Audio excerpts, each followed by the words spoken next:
Readingan kali ini buat kalian semua yang khusus hari ini menghadapi suatu loss, kehilangan.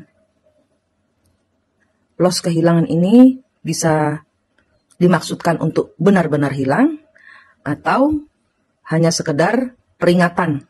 Jadi kalau dibuat peringatan, ya ada kemungkinan yang hilang itu akan kembali dan kita hanya dapat tes tentang sikap saja. Jadi bagaimana kita menanggapi peristiwa kehilangan itu akan menjadi tolak ukur bagaimana Tuhan akan mengembalikan atau melenyapkan yang hilang itu total dalam kehidupanmu.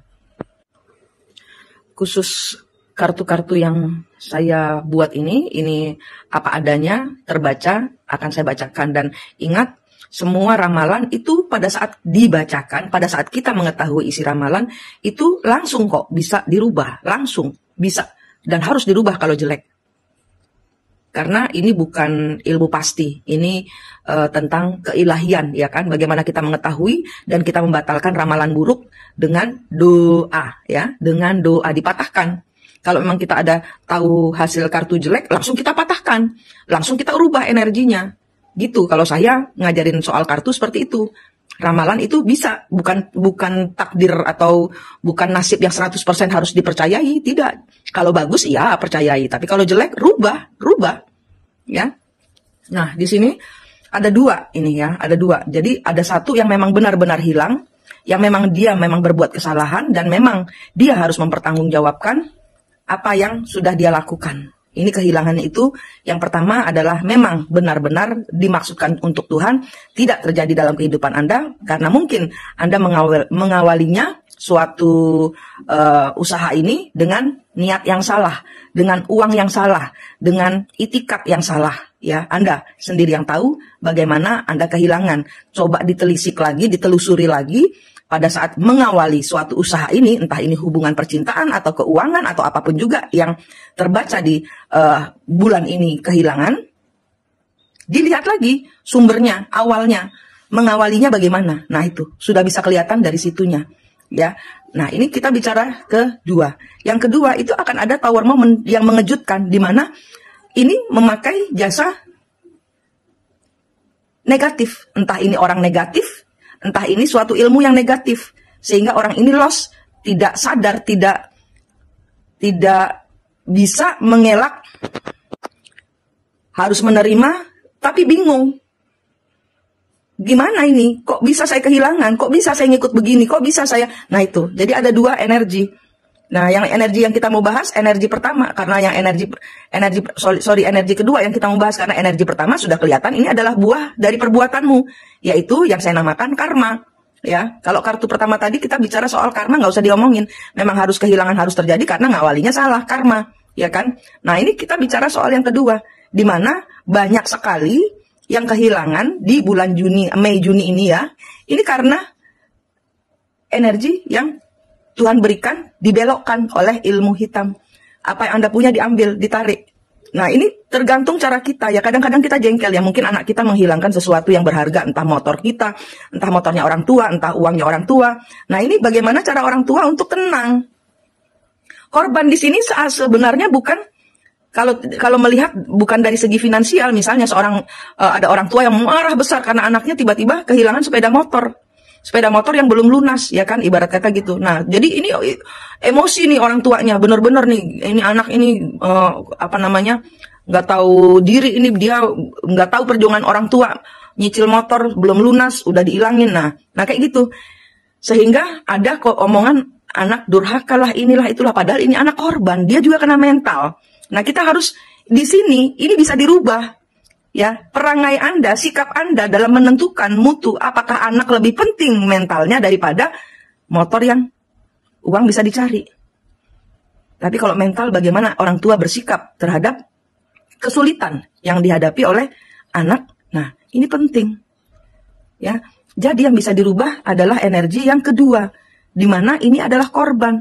Tapi kita kadang-kadang gelap mata. Kenapa ya? Karena kita usaha kerja dari pagi sampai malam untuk misalnya bayar motor belum lunas atau mungkin kurang 1 hari lunas, tiba-tiba hilang motornya. Nah itu kan jengkel ya toh, namanya orang tua jengkel. Nah kemudian mengatakan hal-hal yang tidak seharusnya anak dengar.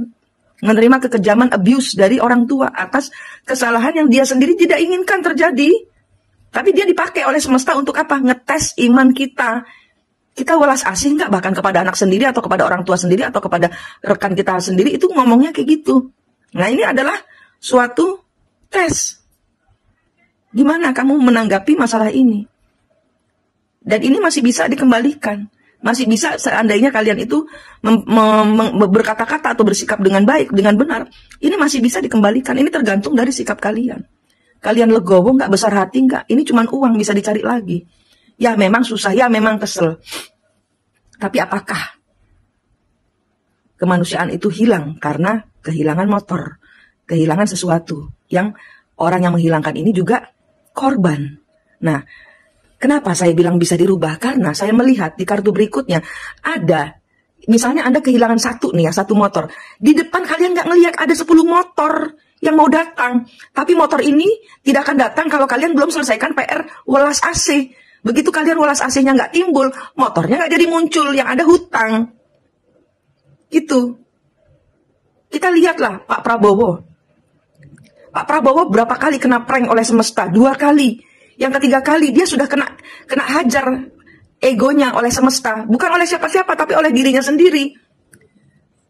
Lihat yang ketiga, dia sudah lebih humble, dia lebih rendah hati, dia lebih dingklu, dia lebih ke merem, sampai memang benar-benar itu ada di hadapan kita, baru dia percaya. Dan dia belum pernah saya rasa feelingnya terhadap Tuhan, percayanya besar sekali, bahwa Tuhan akhirnya menghadiahkan yang memang seharusnya beliau terima di 2 tahun sebelumnya. Tapi ada yang belum beres kan dengan pemerintahan sebelumnya, sehingga yang di berikutnya Pak Presiden mendapatkan hadiah yang ketiga, pemilihan yang berhasil.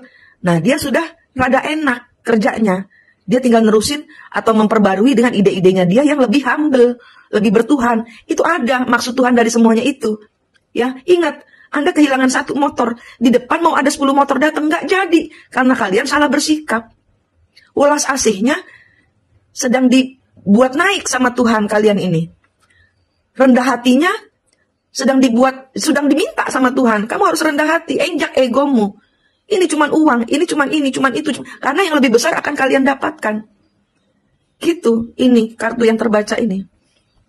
Ya, jadi bersikaplah baik kepada orang-orang yang memang dipakai semesta untuk supaya kalian ini bikin PR. Ini kalian suruh bikin PR kehidupan. Ulas asih adalah hasil dari semuanya yang Tuhan itu mau kalian dapat pegang hari ini. Gitu, ya. Jadi kalau Anda berkaitan dengan kehilangan, coba dilihat apakah kehilangannya memang Anda harus dapatkan atau memang masih bisa dirubah. Itu tergantung dari ulas asih Anda. Ego Anda harus dead, harus mati, harus diinjek. Kenapa? Karena ada 10 mau datang. Kalau 1 aja kalian egonya gak karu-karuan, kalau 10 kalian jadi orang arogan. Tuhan gak kasih izin. Padahal ada 10 mau datang, 10 motor mau datang. Gitu. Tapi kalau kalian masih ego sok, merasa uang paling berkuasa daripada belas hati Anda, nah nggak akan datang, nggak akan muncul, nggak akan. Gitu. Ini energinya, ya. Belas kasih, belas hatimu munculkan, ya. Egomu injak, kembalikan semuanya kepada Tuhan. Ya, yang penting anakmu nggak kena mental, yang penting anakmu selamat, yang penting siapapun yang berkorban atau dikorbankan atau yang di sini terlibat dalam peristiwa ini, itu semuanya bisa selesaikan dengan damai semesta, damai surgawi tentunya, supaya yang 10 bisa nambah menjadi 10 lagi, 10 lagi, 10 lagi, 10 lagi. Demikian mengawali bulan Juni, berbelas kasihlah, ulas asihlah kepada sesama, dan terutama kepada dirimu sendiri. Kalau ulas asih ini muncul, kalian kan enggak stres, kalian lebih tenang, ya, emosi lebih terjaga, fokus ke depannya lebih dikerucutkan lagi, lebih fokus lagi ke depan. Ya, akan ada hal besar yang terjadi dalam hidup kalian. Perubahan besar-besaran dalam kehidupan kalian.